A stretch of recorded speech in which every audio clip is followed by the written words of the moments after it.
नमस्कार, मैं जनता शिवम गौतम। आजकल हमारे देश के सुप्रीम कोर्ट में जमानत के तमाम ऐसे मामले चल रहे हैं जिनमें आतंकवादी गतिविधियों में लिप्त लोगों द्वारा इस आधार पर जमानत मांगी जा रही है कि उन्हें बहुत लंबा समय हो गया है जेलों के अंदर।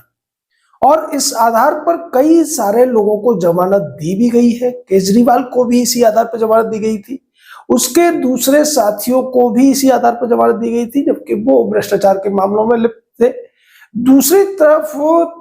और भी ऐसे बहुत सारे केसेस हुए जहां जो अपराधी है वो आतंकवादी गतिविधियों में लिप्त है, लेकिन उसके जो वकील हैं सिब्बल सिंघवी टाइप के, वो इस आधार पर जमानत मांगते हैं कि ये जो लोग हैं इन्हें लंबा समय हो गया है जेल के अंदर, यानी कि लॉन्ग टाइम ऑफ इनकार्सरेशन। अब इस मामले में पटना हाई कोर्ट ने सुप्रीम कोर्ट को रास्ता दिखाने का काम किया है। पटना हाई कोर्ट की 2 जजों की बेंच ने एक ऐसा आदेश दिया है इसी तरीके की एक बेल अपील के ऊपर जो सुप्रीम कोर्ट को सही रास्ता दिखाने वाला साबित हो सकता है। और हम आपको बार बार बताते रहते हैं कि सोशल मीडिया के माध्यम से न्यायपालिका के प्रति जो लोगों का आक्रोश है वो जो बाहर आ रहा है, उसका असर हाई कोर्ट के जजों पर पड़ता हुआ दिख रहा है और वो अब खुलकर निडर होकर न्यायपूर्ण फैसले लेने लगे हैं। मामला क्या है ये भी हम आपको बताएंगे और किस तरीके से 2 जजों की बेंच ने एक बेहद ही संतुलित तरीके से सुप्रीम कोर्ट को अच्छी सीख देने की कोशिश की है। एनआईए का एक मामला है और एक व्यक्ति पिछले 2.5 साल से जेल में बंद है। उसके वकीलों ने यह दलील दी कि चूंकि इसे 2.5 साल से ज्यादा हो गया है जेल के अंदर, इसलिए अब उसको जमानत मिल जानी चाहिए। लेकिन इस याचिका को जो स्पेशल कोर्ट थी एनआईए की, उसने खारिज कर दिया। मामला हाई कोर्ट पहुंचता है और हाई कोर्ट में भी यही दलील दी जाती है कि इसी तरीके के अन्य मामलों में दूसरे अपराधियों को जमानत मिल चुकी है, लेकिन इस व्यक्ति को जमानत नहीं मिली है जब कोई इसको जेल में 30 महीने से ज्यादा हो चुके हैं, यानी कि 2.5 साल से ज्यादा हो चुका है। हाई कोर्ट के दोनों जजों ने कहा कि जब मामला राष्ट्रीय सुरक्षा से संबंधित हो, देश के लोगों की सुरक्षा से और जीवन से संबंधित हो, तो फिर इस तरीके की दलीलों का कोई भी औचित्य नहीं रह जाता है। और जितने जो सिमिलर मामले दिखाने की कोशिश की गई है, जिसमें 26/11 का हमला भी शामिल है, मुंबई ट्रेन ब्लास्ट भी शामिल है, तमाम दूसरे इसी तरीके के मामले गिनाने की कोशिश की गई और ये बताने की कोशिश की गई कि उन मामलों में भी इसी आधार पर जमानत दी गई थी। कोर्ट ने स्पष्ट कर दिया कि उन केसेस में क्या था वो सब कुछ अलग था और यहाँ जो मामला है साफ तौर पर इस व्यक्ति के खिलाफ जो सबूत मिले हैं, इसका पीएफआई से जो संबंध रहा है, इसके द्वारा तमाम ऐसे गतिविधियों की फाइनेंस किए जाने के भी सबूत मिल रहे हैं। बहुत सारे गवाह हैं और उन गवाहों की गवाही इस केस में मायने रखती है। एनआईए जो है वो इसमें सही तरीके से काम कर रही है। साथ ही कोर्ट ने एनआईए को ये निर्देश दिया है कि इस पूरे मामले की जो जांच पड़ताल है, सारी कार्रवाई को 1 साल के भीतर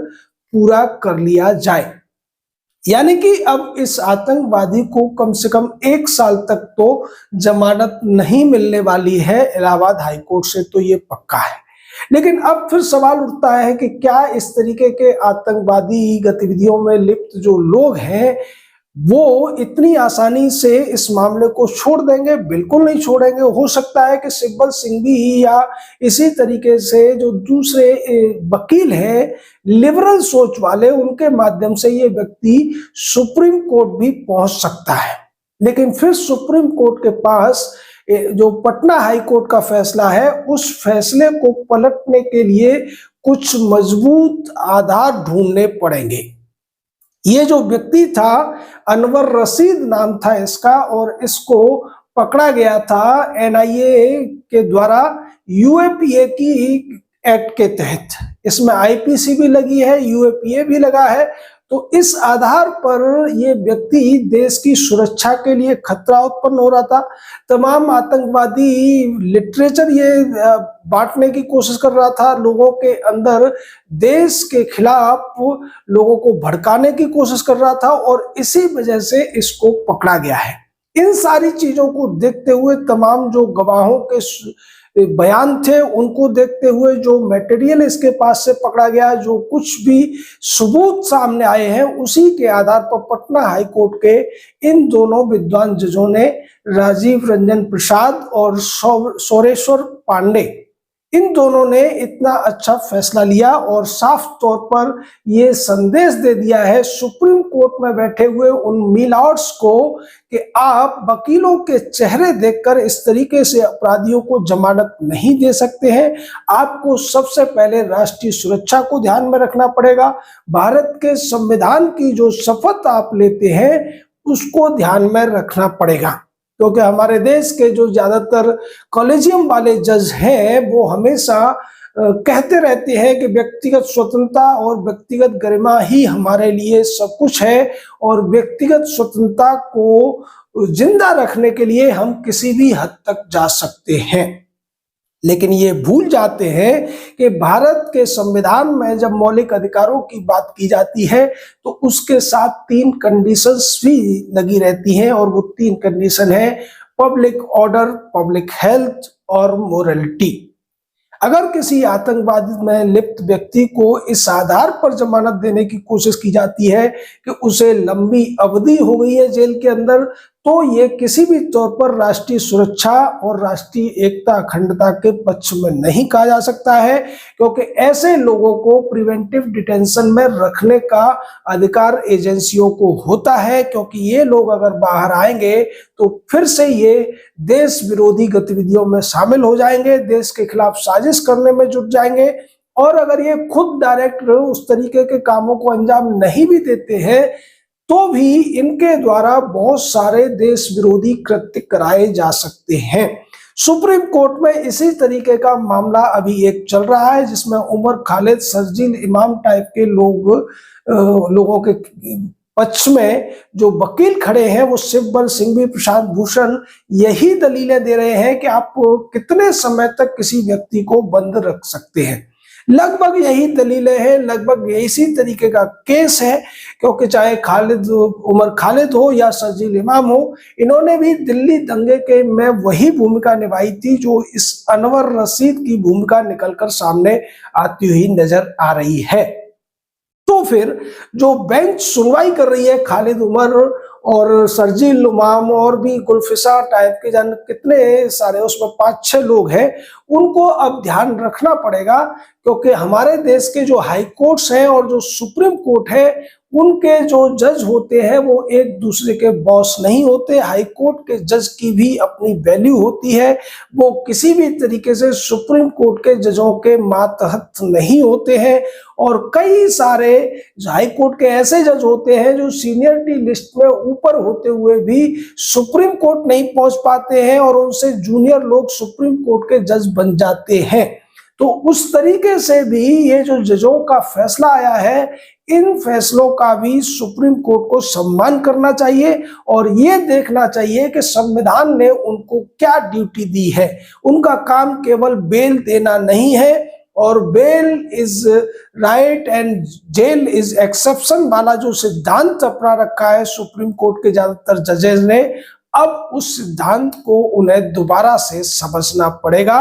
कि अगर मामला सामान्य है तो आप बेल दे सकते हैं, तो आप व्यक्ति को जेल में रोकने के खिलाफ जा सकते हैं, लेकिन अगर मामला राष्ट्र की सुरक्षा से जुड़ा हुआ हो, देश के खिलाफ साजिश करने वालों से जुड़ा हुआ हो, समाज को तोड़ने और विखंडित करने वालों के साथ जुड़ा हुआ हो, तो फिर आपको इस विदेशी सिद्धांत पर चलने की छूट नहीं दी जा सकती है, क्योंकि भारत के संविधान में जो कुछ कहा गया है वो राष्ट्र के लिए कहा गया है और राष्ट्र के लोगों की सुरक्षा, राष्ट्र की एकता अखंडता ही सबसे ऊपर होती है।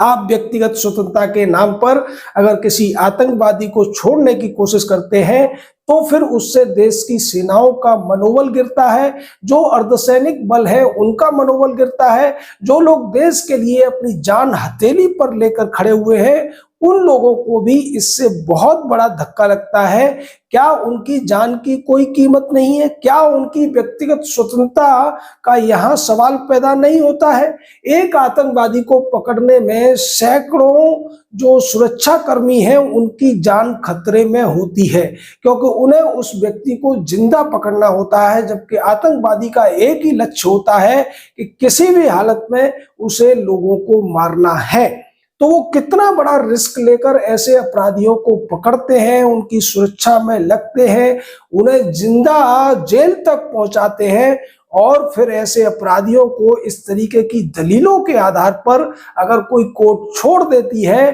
तो इससे अर्धसैनिक बलों को, सैन्य जो हमारे बल हैं उनको कितना बड़ा धक्का लगता है, इसको भी अब कोर्ट को ध्यान में रखना पड़ेगा। ये जो फैसला आया है वो साफ तौर पर शर्जील इमाम और उमर खालिद के फैसले लेते समय जजों को ध्यान रखना चाहिए। और जो संदेश दिया है पटना हाई कोर्ट के जजों ने कि राष्ट्रीय सुरक्षा और देश के लोगों की जिंदगी से ज्यादा किसी भी व्यक्ति को जेल में रखने का सवाल नहीं हो सकता। अगर कोई व्यक्ति 2.5 साल से ज्यादा समय से जेल में है तो इस आधार पर उसको जमानत नहीं दी जा सकती, क्योंकि वो यूएपीए जैसे जघन्य अपराधों में आरोपित है और उसके खिलाफ जांच भी चल रही है, गवाहों की गवाही भी बाकी है और तमाम सारे सबूत उसके अपराधी होने की तरफ इशारा कर रहे हैं। साफ तौर पर एक बार फिर से एक हाई कोर्ट ने सुप्रीम कोर्ट को ये सिखाने की कोशिश की है कि आपको निर्णय देते समय देश का ध्यान रखना है, वकीलों का नहीं। जय हिंद,